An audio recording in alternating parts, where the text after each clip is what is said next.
આવ્યો. શું ડિયર, શું કરો છો આજકાલ? કોલેજ પૂરી થઈ, હવે જોબની શોધમાં છું. અરે 9 to 5 કઈ જોબ કરાતી હશે? જીવનમાં આગળ હોય તો બિઝનેસ કરવાનો, બિઝનેસ. ચલો તમને હોટલ પર હું ચા પીવડો, ચલો. ચાલ્યો. જો ડિયર, તમારે આમાં કોઈ પણ જાતનું ઇન્વેસ્ટમેન્ટ નથી કરવાનું. ફક્ત એકવાર તમારે 12,000 રૂપિયા ભરવાના છે.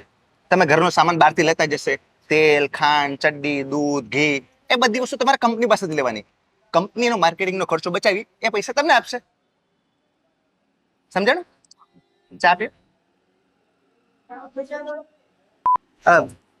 ડિયર, આને 20 રૂપિયા આપી દેજો ને. તમે આવો, હું રાહ જોઉં છું આગળ. જો ડિયર, તમારે છે ને ફક્ત તમારી અંડરમાં 3 લોકોને જોડવાના છે. આટલી ગરમીમાં કોઈ ખુશ સૂટ પહેરીને ફરફર. તો નિકાલને જાંબુ. હા, તમે ધ્યાન આપો મારી ઉપર. તમારે ફક્ત તમારી અંડરમાં 3 લોકોને જોડવાના છે. એની અંડર બીજા 3 લોકોને જોડવાના, એની નીચે પાછા ત્રીજા 3 લોકોને જોડવાના. 3 લોકોને જોડીને એક દિવસ આખી દુનિયા છે ને નેટવર્ક માર્કેટિંગમાં આવી જશે. પછી પૈસા પૈસા. હા, તો હું એમ તો કહું. અરે વાહ, મસ્કાર છે.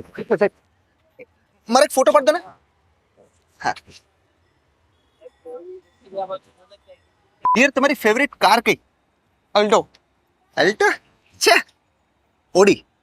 2 વર્ષમાં તમારા ઘરે ઓડી આવશે. પાર્કિંગ ક્યાં કરીશ? આપણી કંપનીમાં કરી દેવાનું. આપણી કંપનીમાં પાર્કિંગ જ પાર્કિંગ છે, ઓફિસ કઈ છે જ નહીં. સર, તમે કેટલું કમાયા? મારે તો હજુ 4 મહિના જ થયા છે. અને અને સારી વાત એ છે કે મારે આ મહિને જ ચેક આવવાનો છે. કેટલા નાવાના? 318 રૂપિયા. આટલા બધા સપના પૂરા. અરે ડિયર, એક મિનિટ. તમારી પાસે 5 રૂપિયા ખુલ્લા હશે? કેમ? મારી સાયકલમાં હવા પુરાવી હતી ને એટલા માટે.